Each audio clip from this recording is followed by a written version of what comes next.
Hola chicos, comenzamos con la tercera y última parte de la actividad 2 acerca del género narrativo. Vamos a ver en este caso la estructura de la narración.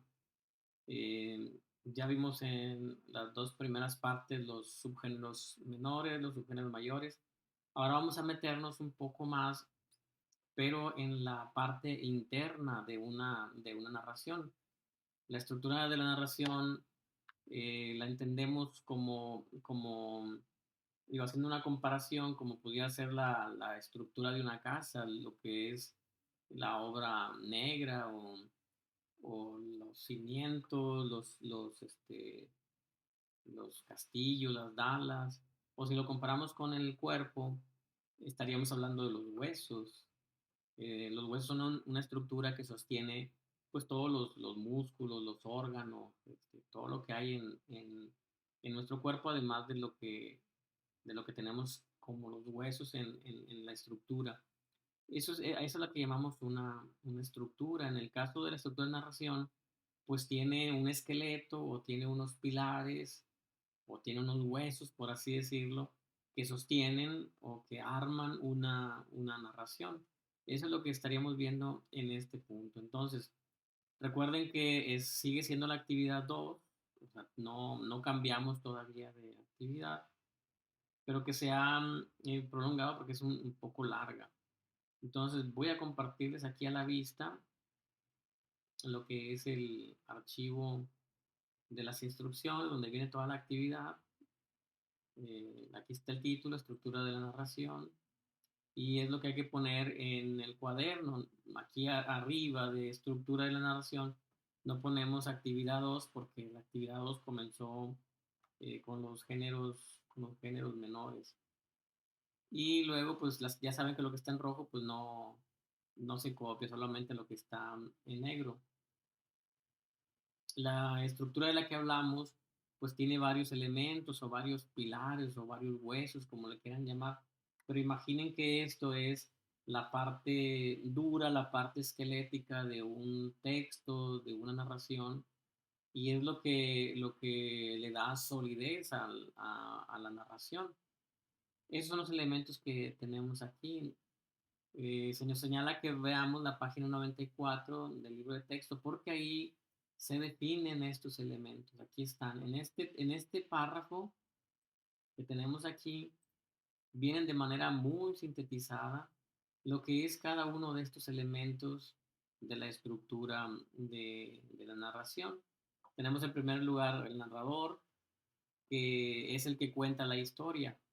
No siempre, o no hay que confundirlo con el autor, porque el autor puede tomar diferentes papeles como narrador, pero no necesariamente es su persona como autor.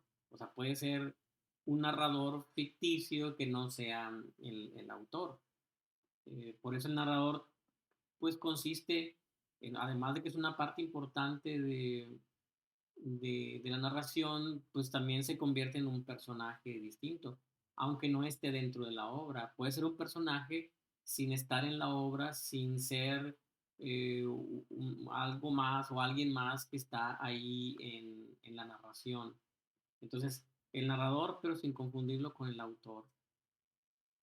Luego el argumento, que es lo que nos va dando todos los elementos narrativos como el tiempo, el lugar, el espacio, eh, las acciones, todo lo que conforma la historia, pues podemos decir que es el argumento.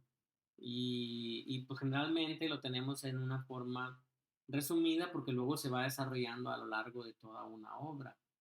Pero en esto es en lo que vamos a ir profundizando. Luego tenemos lo que es el tema, que es digámoslo así, el asunto general al que se habla. O sea, puede ser un tema policíaco, puede ser un tema fantasioso o de ciencia ficción. Hay una gran variedad de temas en esto de la narración que también se distingue pues, del argumento. Eh, es importante distinguir esos elementos para poder comprender a fondo una narración. A lo mejor ahorita puede parecer difícil al verlo como definiciones, así como está aquí en este párrafo, pero a medida que vayamos avanzando en esta actividad, podemos ir viendo un poco más la distinción entre un elemento y otro. Está también la trama, pues que ya es algo más específico y nos ayuda a ir entendiendo cada acción que va ocurriendo en la narración, porque se van hilando una con otra.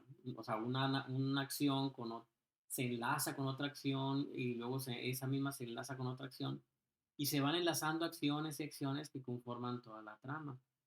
Luego tenemos los personajes, que pueden ser personas, pueden ser animales, pueden ser objetos inanimados, y que son los protagonistas o los que intervienen en la narración. Eh, lo tomamos como los seres que están ahí protagonizando en mayor o en menor medida el cuento o la novela de la que estemos hablando. Y luego tenemos el marco espacio-temporal, es decir, cuándo se realiza la trama y en dónde se realiza la trama. El cuándo es el tiempo y el dónde pues es el espacio. Cualquier narración se desarrolla en un tiempo y en un espacio, aunque el espacio y el tiempo pudieran ser diferentes a lo que entendemos como de manera ordinaria, entendemos el tiempo y el lugar, pero siguen siendo tiempo y espacio. Y luego tenemos el contexto, o sea, lo que existe alrededor de la trama, lo que existe alrededor de los personajes, es lo que conocemos como contexto. Eh, puede ser, pues, eh, aspectos como lo que está pasando en la sociedad en ese momento, lo que está pasando en la política, en la economía. Todos esos elementos influyen en la trama.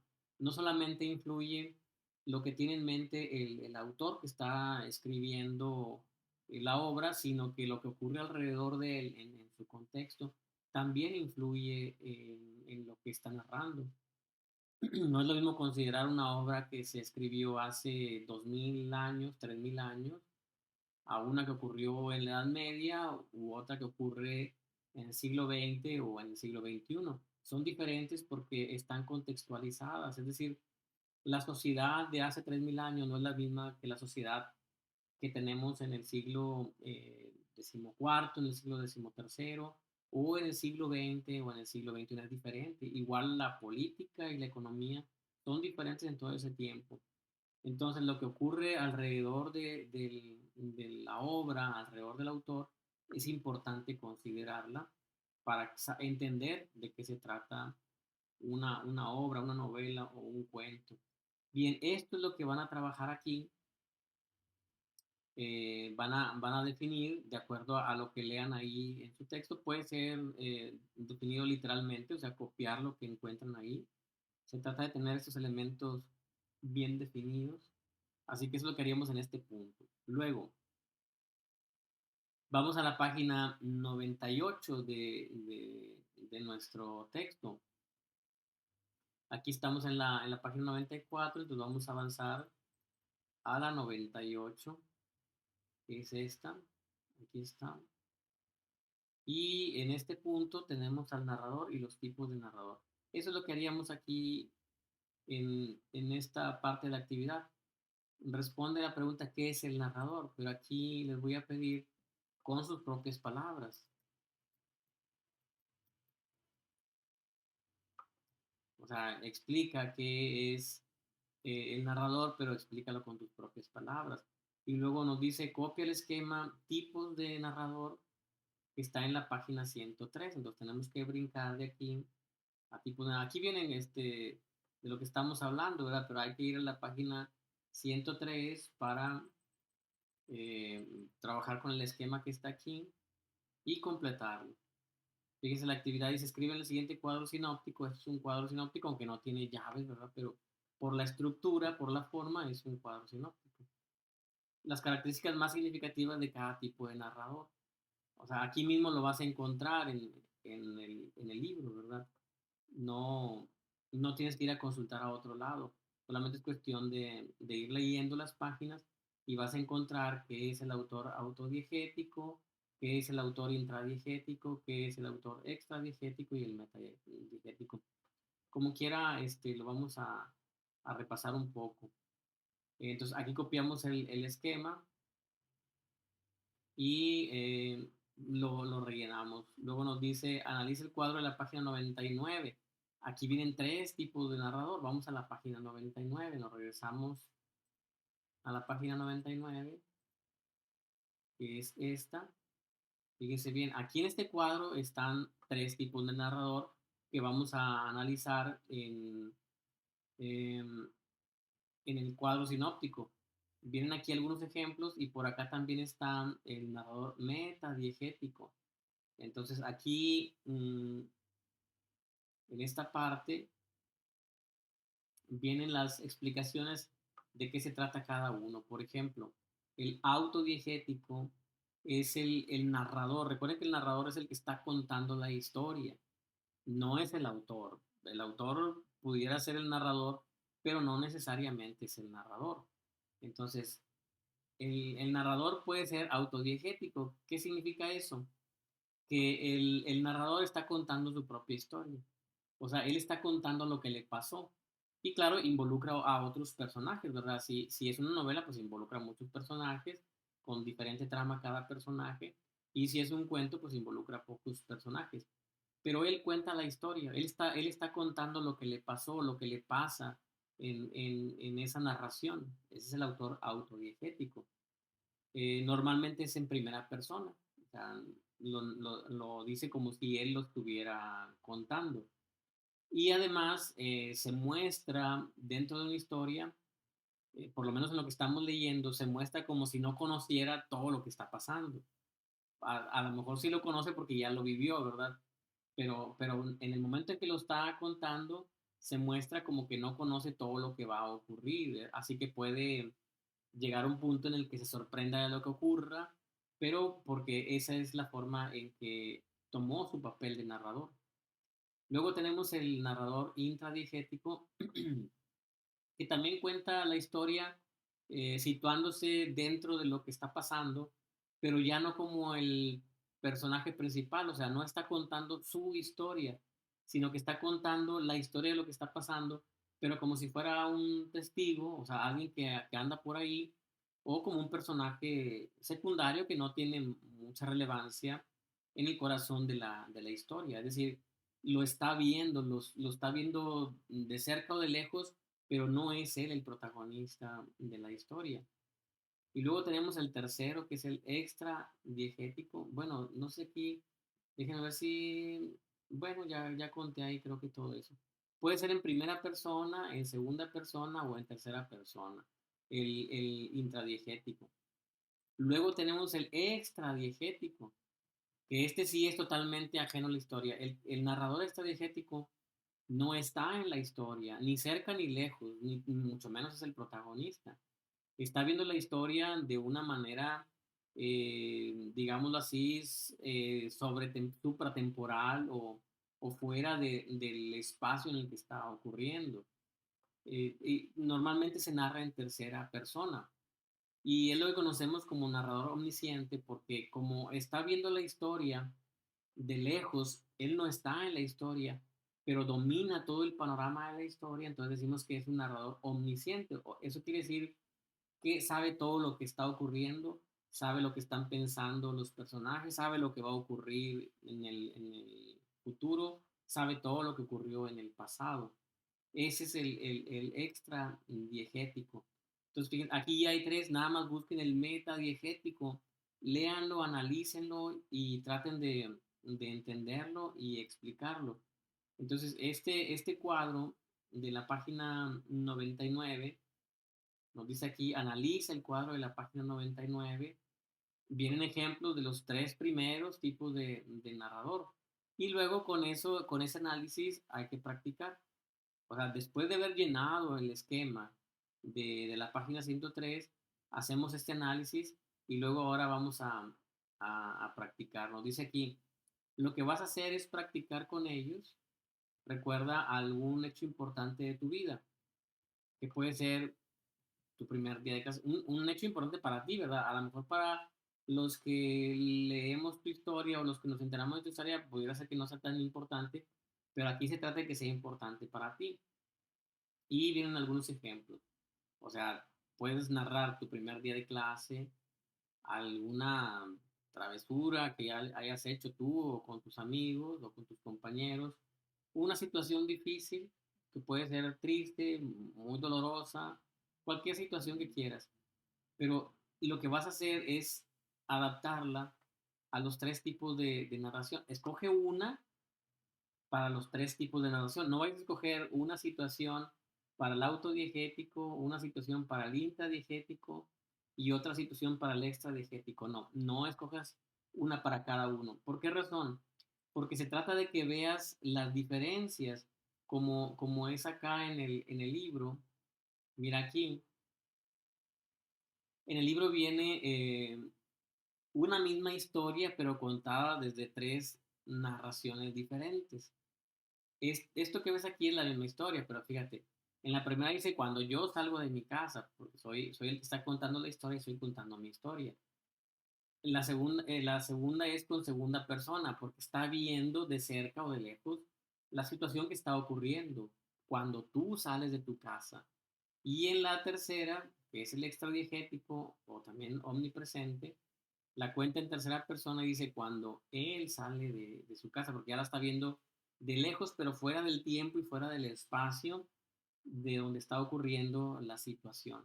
Se trata de que hagas eso mismo, de que una historia tuya, una circunstancia, un acontecimiento especial para ti, que lo cuentes de tres maneras. O sea, vamos a ponerle aquí, para no confundirnos, ¿verdad? Aquí es la misma historia en los tres ejemplos, adaptada de tres formas de narración distintas. O sea, tres formas serían cuál? Pues la autodiegética, la intradiegética y la extradiegética. Cuidado con eso para no equivocarse. Ya que terminemos eso, pasamos a lo siguiente. Vamos a la ordenación de los hechos. Aquí estamos hablando de la trama, ¿verdad? ¿Cómo se compone una trama? En la página 103 viene una explicación algo breve, pero que nos va a servir mucho. Vamos a la página 103, aquí, ordenación de los hechos. O sea, ¿cómo se forma la trama o cómo se compone la trama? Antes que nada, pues fíjate, la trama quiere decir eso que hacen las costureras o las personas que hilan de cruzar o entrecruzar hilos para formar un tejido o una tela. ¿Por qué se toma de ahí la palabra trama? Porque en los personajes de un cuento, de una novela, sean poquitos, sean muchos, ¿verdad? Se van entrecruzando todas las vidas de los personajes, así como los hilos de una tela. Y eso hace que se vea como una trama, desde el punto de vista, en un sentido figurado, ¿verdad? Así como los hilos se ven entrecruzados, así pasa con la trama en un cuento o en una novela, en cualquier historia, ¿verdad? Es decir, las vidas, los hechos de muchas personas o de pocas personas se van cruzando entre sí como si fueran los hilos de una tela, de, de este tipo de tejidos que hemos visto por ahí en algunos reportajes de cómo hacen las telas, ya bien sea por personas de manera artesanal o con máquinas. ¿Qué nos dice aquí? Nos dice, la estructura está planteada en ciertas circunstancias de tiempo y espacio. Estas circunstancias de tiempo y espacio se llaman sucesos o acontecimientos. Imagina que en una escena aparece un carro, un coche que va circulando por una avenida y de repente choca con otro automóvil. Esa acción está ocurriendo en un tiempo específico, en un espacio específico, y es lo que le llamamos un acontecimiento, un hecho, un suceso, pero es un suceso. Entonces, ese suceso Si lo sumamos con otros acontecimientos, o sea, que viene la policía, que se acerca la gente, que viene una ambulancia, que se lo llevan a un hospital, o sea, muchos acontecimientos o muchos sucesos o varios sucesos sumados forman un episodio, un capítulo, digámoslo así. Y luego, esos hechos sumados entre sí, que se llaman episodios, forman varios episodios y la suma de los episodios es lo que conocemos como una trama. Por eso aquí en este esquema se pone de esta manera, o sea, un suceso es una acción que ocurre en un tiempo y en un espacio específico. Varios sucesos forman un episodio y un episodio sumado a otros episodios forman la trama. Es más o menos para ir conociendo la estructura de cómo se forma una narración. Si quisieras escribir una narración, corta o larga, tendrías que pensar en un acontecimiento, en otro acontecimiento, en otro acontecimiento, y luego irlos enlazando entre sí para formar un episodio, y luego formar varios episodios para que tengas finalmente tu trama. De manera general, así es como funciona la narración. Eso es lo que vas a explicar con tus propias palabras aquí. Ya te lo expliqué yo de una manera breve. Puedes apoyarte regresando este video para que escuches otra vez la explicación y también puedes basarte aquí en esta brevísima explicación también. Eh, y luego ya tú lo dices aquí con tus propias palabras. ¿Qué es un suceso? Con tus propias palabras. Lo voy a escribir aquí. Explica con tus propias palabras. Recuerda que lo que está en rojo, pues no lo vas a copiar. Bueno, ya vimos entonces en general de qué se trata el narrador, que es lo primero que viene aquí. Luego ya vimos en el punto eh, número 2 la ordenación de los hechos. Ahora vamos con el punto número 3 que es la narración. Si te fijas, vamos viendo lo que son los elementos de la estructura de la narración. Vamos ahora a meternos un poco más con la narración. ¿Qué nos dice aquí? Copia el esquema de la página 105, o sea, lo vas a dibujar aquí.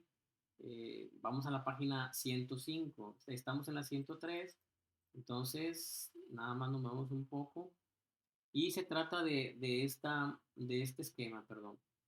Son los momentos más importantes de una narración.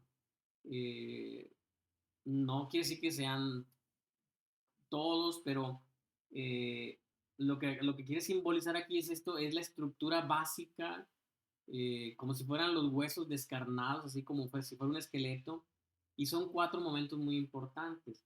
El primero es el planteamiento, o sea, donde inicia la historia, se presentan los personajes, se presenta el problema o se presenta la situación que se va a desarrollar en la narración. Luego vienen el nudo y el clímax. O sea, el nudo es cuando se plantea ya bien el problema, ocurre el problema principal o la situación principal de la narración que sube de tono hasta llegar al momento más alto, más emocionante, por así decirlo, más importante de la narración, y eso es lo que conocemos como clímax. Y luego ya de ahí la narración va decayendo en el sentido del argumento, no de la emoción ni nada de eso, pero va decayendo en el sentido de la narración hasta llegar a un desenlace, o sea, donde se resuelve todo, donde se sabe todo, donde termina todo. Estos son los cuatro momentos, aquí los tienes. ¿Verdad? Eh, en el desarrollo ocurre el nudo y el clímax. Este esquema es el que vas a copiar aquí, en esta parte. Y luego, pues definir los momentos. Aquí tienes también la definición. En este caso, como las vas a definir, pues nada más vas a copiar lo que represente el planteamiento como si fuera su definición, el desarrollo en cuanto al nudo y al clímax y el desenlace. Esta estructura es la básica para cualquier narración. Si tuvieras que hacer de tarea o en algún concurso o en otra escuela te pidieran una narración, tú tendrías que pensar rápidamente en tres momentos: planteamiento, desarrollo y desenlace. El desarrollo, pues ya sabes que tiene dos elementos, el nudo y el clima. En el planteamiento es donde tienes que iniciar para presentar los personajes, la mayoría de los personajes, porque se pueden presentar después otros, y también presentas de qué se va a tratar tu narración. No quiere decir que lo hagas de una manera formal, porque si es un cuento, una novela, pues se plantea dentro de la historia del cuento, dentro de la historia de la novela. Y luego ya vas desarrollando lo que es el desarrollo y al final el desenlace. Pero en esos tres momentos tienes que pensar cuando vas a contar una historia. El estilo no tiene nada que ver, pero la estructura sí siempre tiene estos elementos. Tres elementos principales donde el desarrollo se, se presentan dos elementos que son el nudo y el clima. Bueno, ahora seguimos con los personajes y para eso vamos a la página 106. Aquí tenemos cuatro tipos de personajes. El personaje protagonista, que es el más importante de la historia, que si es una película de acción o de guerra, pues es el héroe, ¿verdad? Que hace la parte más importante de la película. Funciona muy parecido a las narraciones de literatura. Luego el antagonista, que podemos decir que es el malo o el enemigo o el principal rival del protagonista. Y luego ya vienen los secundarios, que son personajes importantes, ya bien sea aliados del protagonista o aliados del antagonista, pero que no tienen un rol tan importante como el protagonista y el antagonista. No hay que confundirlos con los incidentales, porque los incidentales no tienen mucho que ver con la historia. Por ejemplo, estamos hablando de un ejército, pues tenemos al héroe, que es el protagonista, tenemos al malo, que es el antagonista, secundarios, pues serían los compañeros del ejército de él, y luego habría otros que solamente aparecen por ahí. O sea, si están practicando en un pelotón, pues se menciona uno o dos y hay otros ocho, diez, no sé cuántos que están ahí haciendo bulto, pero no tienen ninguna relevancia, son incidentales. O si vas por una calle y va a cruzar el protagonista de la calle, hay muchas personas que están en la calle también, pero no tienen nada que ver con la historia, solamente están ahí. Esos son los incidentales. Bueno, ya que analicemos este esquema de la página 106, vamos a practicar, que es el punto número 5. Y vamos a practicar con el cuento del Rey Midas, página 107, que está aquí enseguida. Este es el Rey Midas. Probablemente ya lo conoces el cuento porque, pues, con mucha frecuencia en primaria se lee un cuento muy breve del Rey Midas, que es aquel rey que pidió un deseo de que todo lo que tocara lo convirtiera en oro y después se arrepiente de que se le haya cumplido ese deseo. Aquí vienen, pues, un poco largos, digo, no estamos hablando de que esté muy, muy largo, pero sí son dos cuartillas que hay que leer. eh, yo te recomiendo que lo leas despacio, que trates de imaginar todo lo que está ocurriendo, porque la literatura tiene esa magia de que lo que estamos leyendo lo podemos crear en nuestra mente, muchísimo mejor que en una película. En una película pues nos dan la imaginación del director de la película. Y en el caso de cuando yo leo de una obra, un cuento, una novela, yo soy el que crea y me doy cuenta que mi imaginación no tiene límites. Yo soy el que establece los límites. Y por lo mismo puedo crear mundos mucho más perfectos, llenos de colorido y de sonido que en una película. Pero no se puede hacer siempre desde el principio. Hay personas que tenemos que leer, acostumbrarnos poco a poco a leer hasta que la imaginación se va despertando y se va desarrollando con la lectura, pero no te desesperes si al principio lees y no imaginas nada y solamente ves letras en tu libro de lectura y no ves ningún color en tu imaginación y no ves nada de acción en tu imaginación. Es normal que ocurra eso y algunas personas pueden tardar poco tiempo en despertar su imaginación y otras van a tardar más tiempo.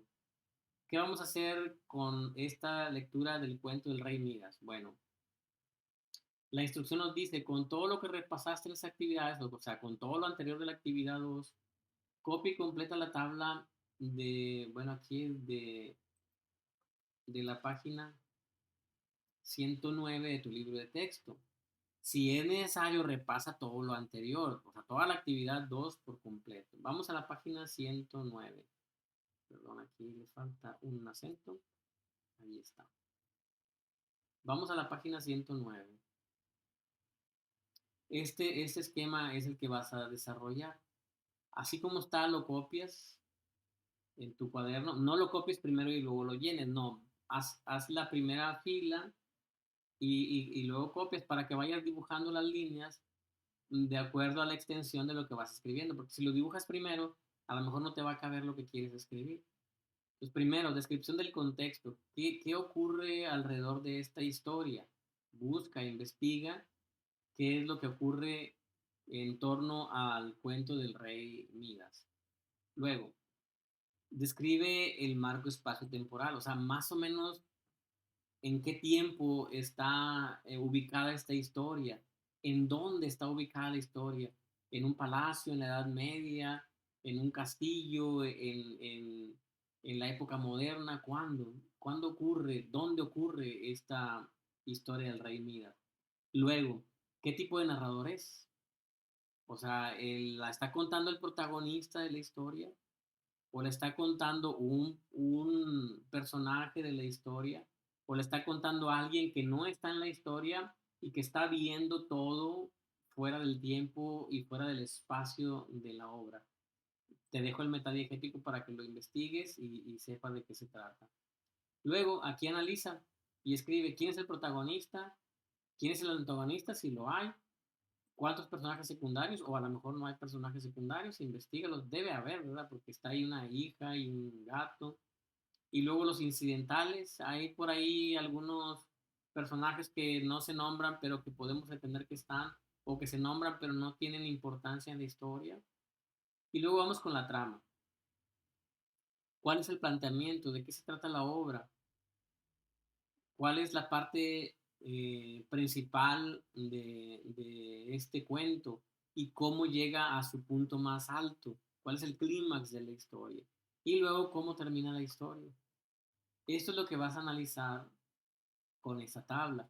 Es muy importante que le dediques tiempo para entender bien el cuento del Rey Midas. Es un cuento sencillo, fácil, corto, pero esto nos va a servir para analizar cualquier obra. Estás leyendo un libro completo, vas a leer 3 libros completos este semestre.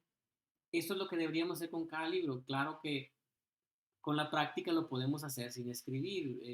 Deberíamos hacerlo escribiendo en el cuaderno, pero pues poco a poco iremos avanzando con esto del análisis, nada más que esta herramienta es muy importante para que analices los libros que vas a leer. Por lo pronto hazlo con el cuento del Rey Midas para que practiques, pero sí es muy importante que lo hagas con tus propias palabras y que no copies de ningún lado las respuestas.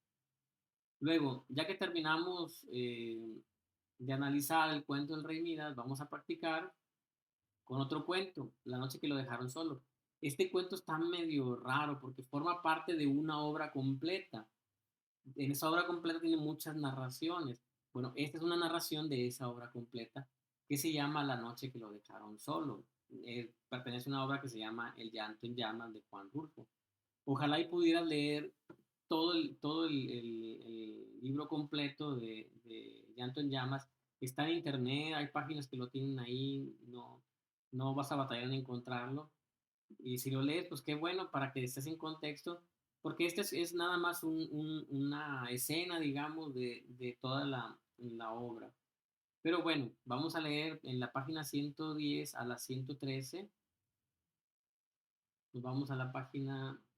Aquí está Juan Rulfo. Bien, empieza ahí unos datos breves, ¿verdad? Pero aquí está La noche que lo dejaron solo. A lo mejor se te va a parecer o te va a sonar algo raro, pero porque te digo, forma parte de una obra completa. Lo lees con calma, trata de imaginar lo que está ocurriendo para que te ubiques en el contexto. Sería recomendable que lo leyeras 2 o 3 veces hasta que entiendas un poquito más qué es lo que está pasando. Y ya que lo termines, entonces continuamos con la actividad. Hasta ahí termino. Mira, aquí dice El llanto en llamas. O sea, es que es parte del libro El llanto en llamas de Juan Rulfo.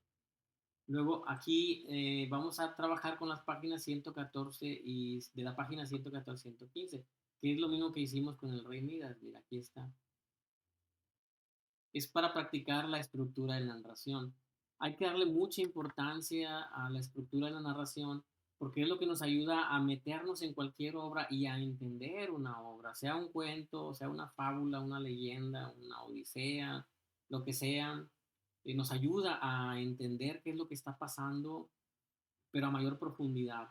Estos elementos de análisis son muy importantes para poder entender una obra escrita y también sirve para entender una película, una serie, una novela que veamos en la televisión o en estos canales de streaming, porque es meternos con el interior de una obra. A lo mejor no te va a interesar hacerlo en el futuro, ahorita por lo menos como tarea hazlo, y son elementos que te van a servir en el futuro para saber cómo analizar una obra escrita o una obra que sea en formato de filmografía, es decir, una película, una serie de televisión, todo eso. Copias la tabla aquí y pues ya la respondes de acuerdo a las instrucciones.